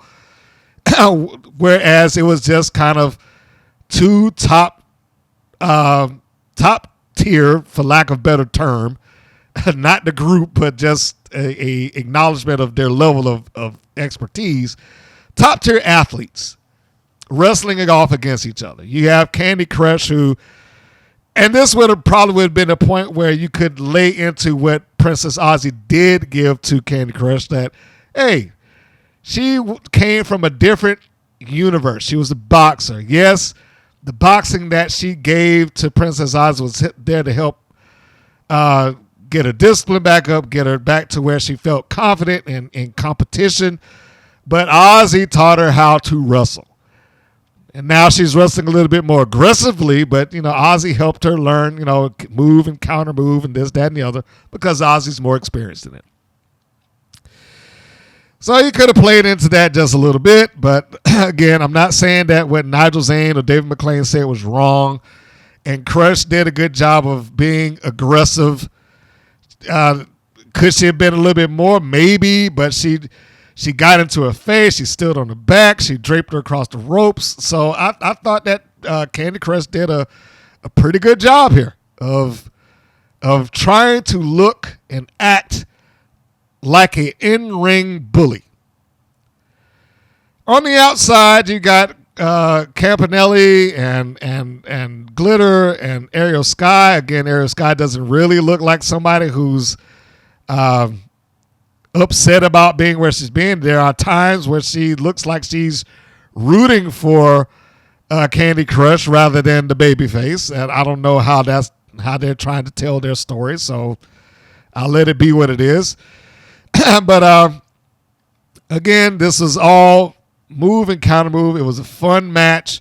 When we get down to the end of it, and I have to give Krush some credit here because I don't know if I've seen her participate in a match where she did as good as she had done here. So we get to the point where Aussie is screwed out of the victory. We have not a stalemate, but they have kind of a standoff between the two of them in the ring. Aussie tells her to come in. Krush charges in. She gets dragged down and put into a crossface. Glitter gets up on the rope. She distracts the referee. Campanelli gets in there. She gives Aussie a kick in the head.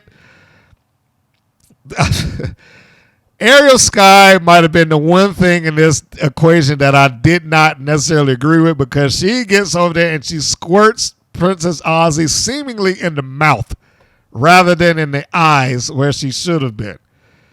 And I was like, it looked like to me she just gave her a nice refreshing burst of water.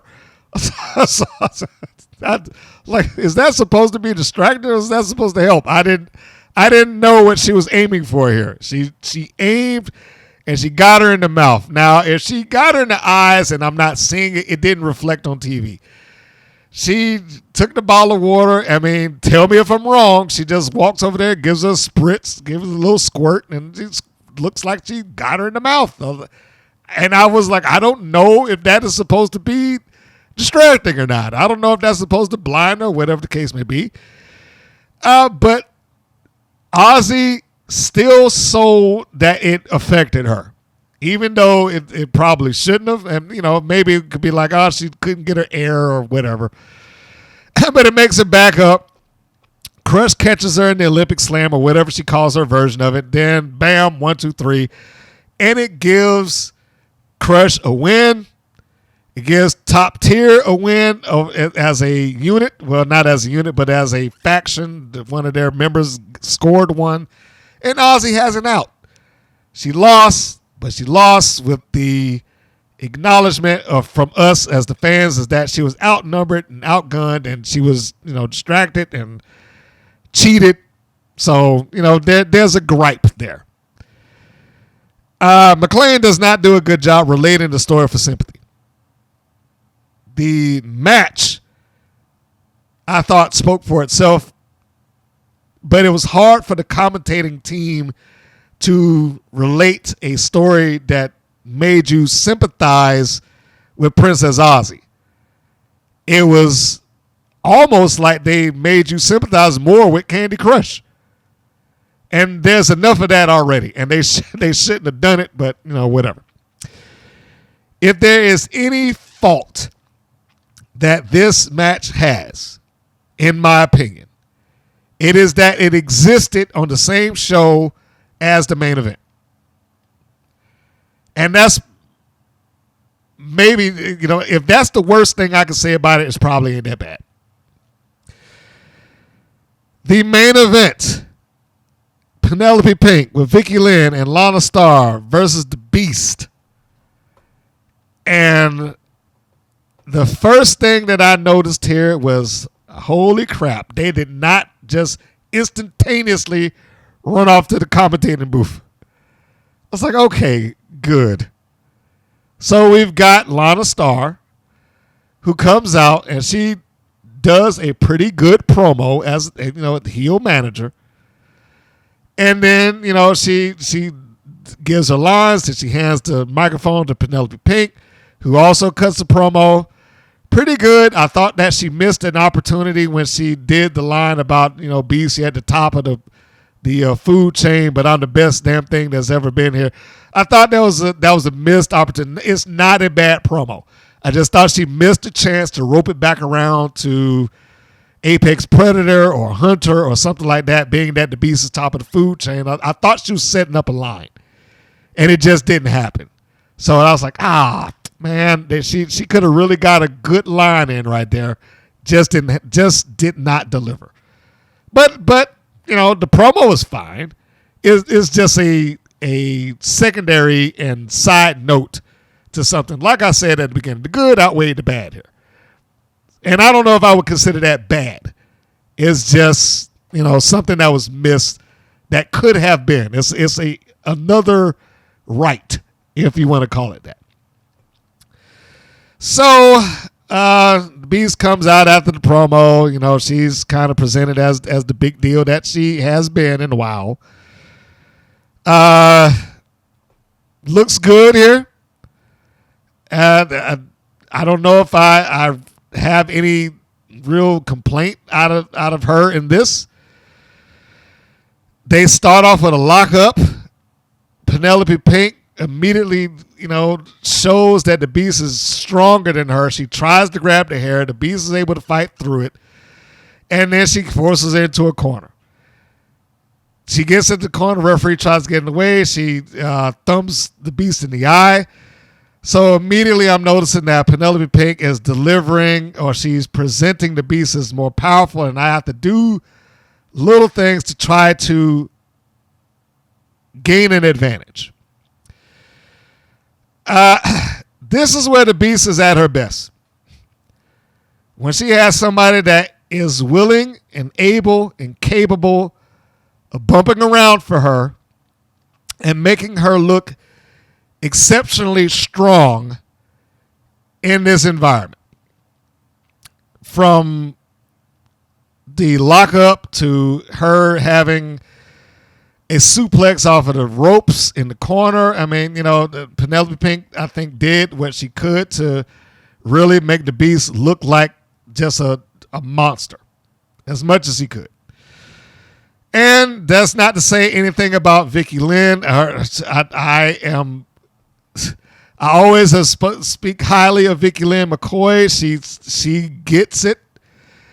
Even when she's trying to cheat, she went over there, like when Penelope Pink runs and hooks the leg of the Beast, and Lana Starr and Vicky Lynn come over there to grab her feet to pull her out.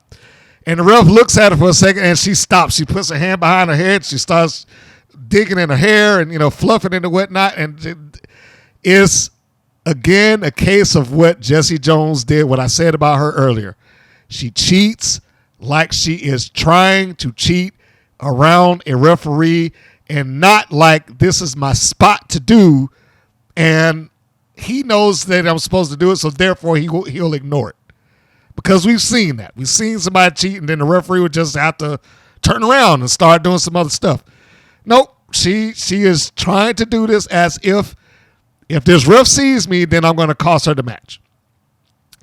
And just go back and look at her. She's putting her hands up in there. She's trying to make sure that she's out of sight. When she takes cheap shots at her with the forearm shot, she's backing up. Referee comes over there and starts like, hey, get away from me. And she's like, no, I didn't do anything. So I love that. I love that she is so invested in what she does. And it's like her being invested makes Lana Starr invested. Penelope Pink sees the Beast coming in through the ropes, and she drops a leg drop on the back of the head. I was like, that's great. Well, really on the back, but you get what I'm saying. So she is doing the heel technical wrestler bit. it is very reminiscent to me of like the Horsemen taking on the Road Warriors. Whereas the Horsemen are Tully, Rick, and whoever the fourth one happened to be at the time, Barry Windham, Ole, Lex Luger, you name it. Whereas they would put the Road Warriors, the unstoppable force, in jeopardy, they had to do a lot to get them there. And this is what it was. Is Pink having to do a lot to get them there and get the Beast there, including having her girls on the outside cheat on her behalf. So we aren't going to go through the absolute full-on play-by-play with everything that they did. Just needless to say, I think that Pink, Vicky Lynn, and even Lana Starr, they all, and the referee, everybody here was on all cylinders. They did a fine job. Like I said, I think this is the best use of the Beast in that she is in there with somebody who can keep her looking good. She looks like somebody that can be led and produce a good match out of. I don't know if she is at a point where she could lead one. But she looks like if she's in there with the right person, and I'm basing this off of the people that I've seen her have the best matches with. Whether we like her or not, the best matches that the Beast had up until this point has probably been with Tessa Blanchard, who is another person who could run around and bump for her and do this, that, and the other. It's not to say that people like Raina Del Rey didn't have decent matches with her, but it's kind of like a brick fighting a brick, or Vicky Lynn McCoy. It works better for somebody like the Beast when she has somebody smaller, thinner, that she can toss around. Just like in the course of the match where she has like a pounce. Pink runs off into the ropes, the Beast runs to the other side, and she shoulder checks it, boom, and it sends Pink right to the outside. So you've got a fair bit of that. At some point, they start playing into the Beast having injured herself, trying to get a hold of Penelope Pink. Vicky Lynn McCoy, when she comes on the outside, the Beast, I'm trying not to use all these pronouns. When she gets on the outside, Vicky Lynn McCoy comes up behind her and she shoves her into the post. And she had a great moment there where she was about to get onto her and stops herself because the referee sees it again. I think she is so good and at least trying to present this like it is legitimate. It's all the work, but it helps with the suspension of disbelief. So we know that the shoulder's happening. So they start doing that, and the Beast is selling the shoulder. It probably could have used a little bit more work on it, like an arm breakers or knees to the shoulders and stuff like that. But, hey, that's just a minor thing. Penelope Pink is trying to go for the pin on a couple of different times. She's able to counter herself out of danger. The Beast looks like she was going to get in a choke slam. She was able to counter herself out of that. She was about to get into a Beast bomb on the floor, and Penelope Pink stopped it. She hooks the leg, and she drops down. Brings her body weight down. And she delivers just a hell of a knee strike to the Beast. I mean, it looked gorgeous. And like I said, even when she blocked the Beast bomb, all of that stuff just looks great. And I'll go ahead and say this. I think this match was wasted on this audience. Because the audience didn't, there are points in here where they did not necessarily seem like they were invested in it. This match was wasted on this audience. There is another spot here that if there was any down portion that this might have had, is where the counter for the chokeslam takes place.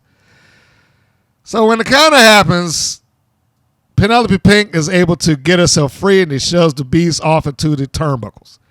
Beast gets out of the way when Pink charges in, and Pink is just kind of there in the corner. And you're not really sure what she's doing at that particular moment, but she's there in the corner.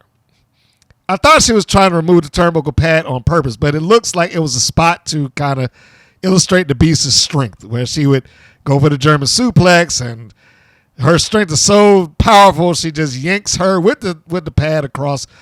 But the fact that she had to stand there for a while to do it may have been worked up a little bit. But anyhow, that happens. She gives her a German suplex across the ring. We see the visual of the turnbuckle pad being thrown as she tries to hold on to it. Lana Starr gets up there to try to distract the referee. He charges over to see what she's doing to get her down on the apron, which he should do. Good job. The Beast comes, well, not the Beast, Vicky Lynn tries to come in and take care of the Beast from behind. She sees her, charges her with a spear, takes care of Vicky Lynn McCoy, so now she's taken care of. So we can see that the babyface is now pretty much in control. She tries to charge and spear Pink in the corner. Pink gets out of the way. She being the Beast, now nails her shoulder, which has already been injured, into the corner. And this spot I like here at the end, where Pink is struggling to get her up off of the mat and up on the top rope. She tries once, she tries twice, and then with the big burst of energy, she's able to get up for the third time.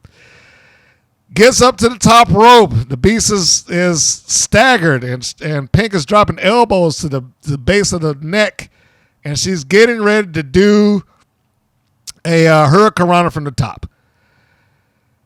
She goes for it. Beast catches her, and then here we got the big show of strength from the Beast. The Beast sits up, hoists her into the air, brings her down with a powerbomb right across the mat. Pink is out. 1, 2, 3. We got our winner. It was a fun match. And I don't know if it's because my bar might be low for the Beast. It was probably one of the better things I've seen the Beast do. And if she has more opponents like a Penelope Pink, her matches will probably be pretty good matches. I have to say, this was a good match. I enjoyed watching the match. It's not many times I'll say that the show from top to bottom was like, I didn't have anything to complain about here. And we know that's largely because the show didn't have any backstage stuff to screw it up. I enjoyed this. This is like a strong B+ for me if I was going to rate the show from top to bottom. I don't know if they'll be able to keep this up the following week. I hope they can.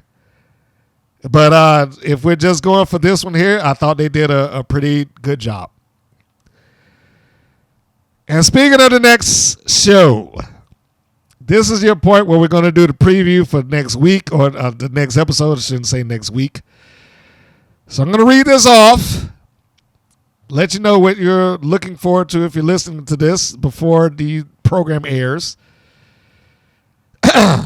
If you don't want to hear it, this is your point to skip ahead. You have been warned. So here we go. This is the preview for episode 234, the title Battle for Supremacy.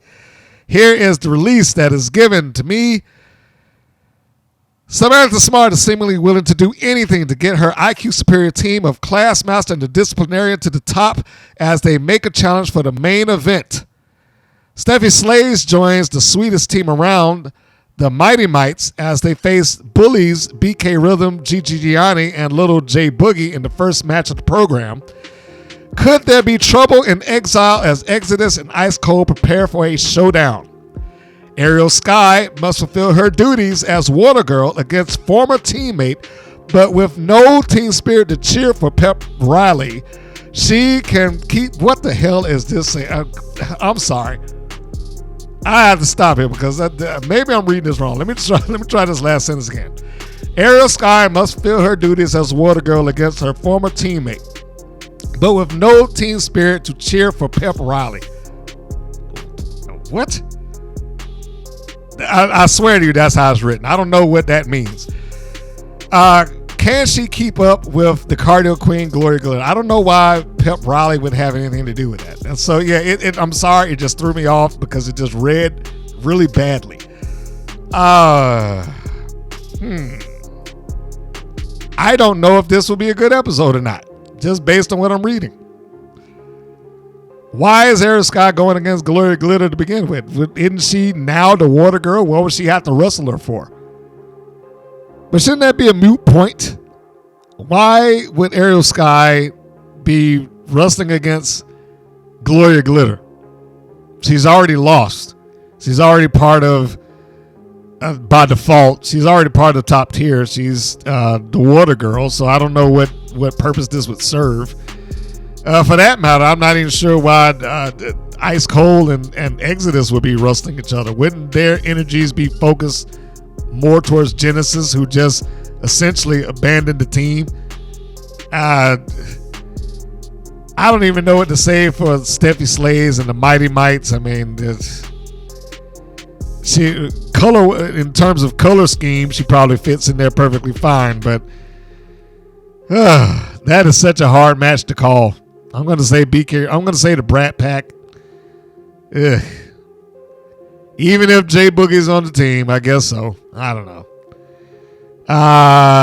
And who would IQ Superior even be wrestling against?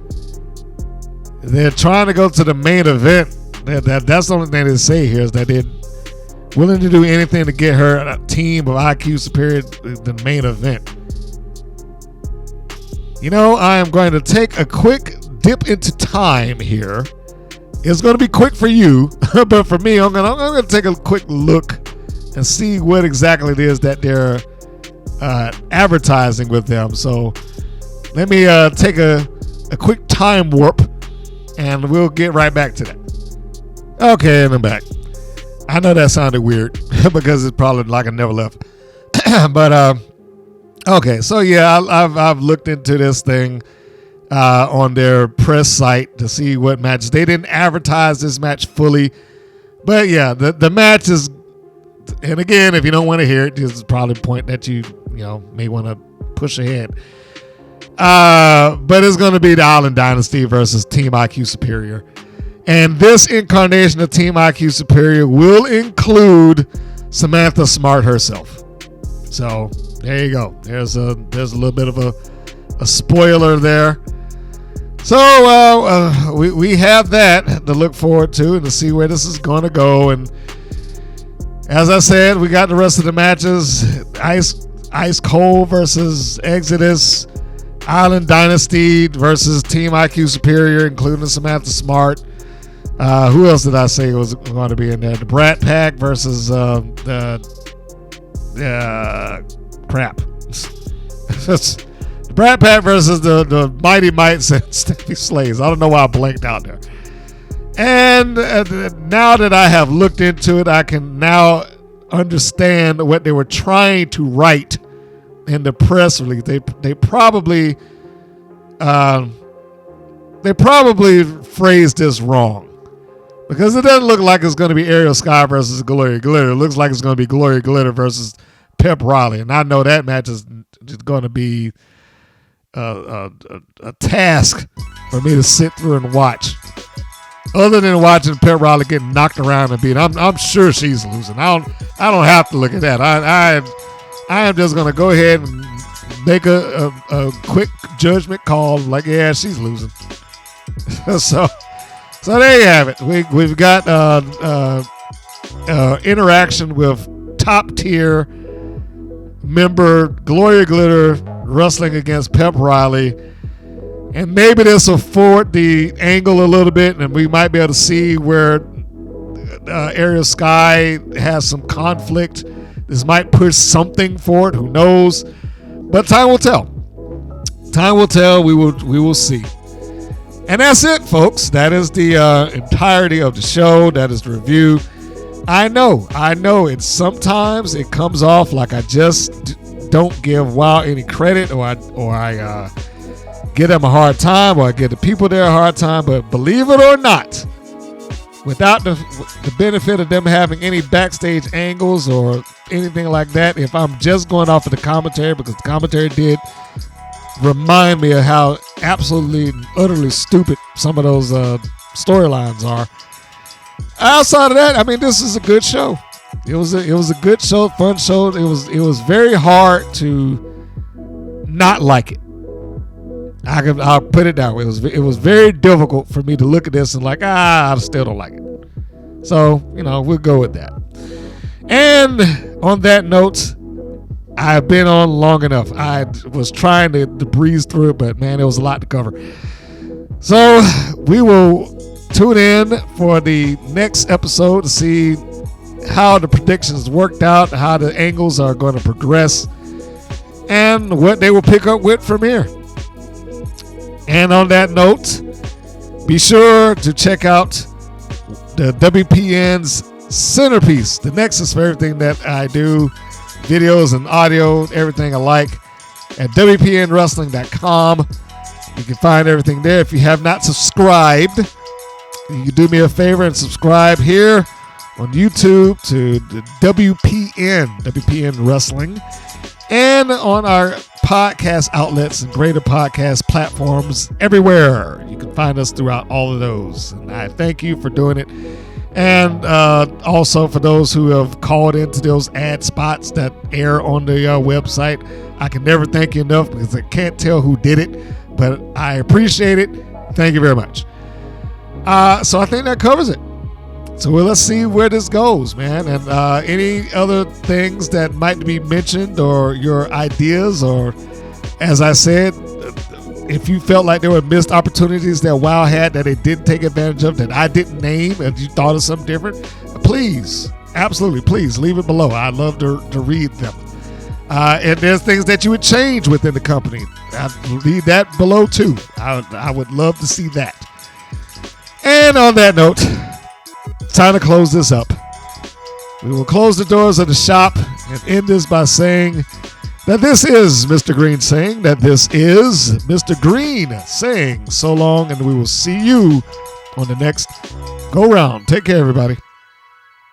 Thank you for listening to the WPN's Rights and Wrongs of Pro Wrestling. If you have questions or comments, please contact us via our Facebook or our YouTube channel at the Women's Pro Wrestling Network. If you're new to the WPN, feel free to subscribe to our channel and like our page. We appreciate your support. Thank you again for listening.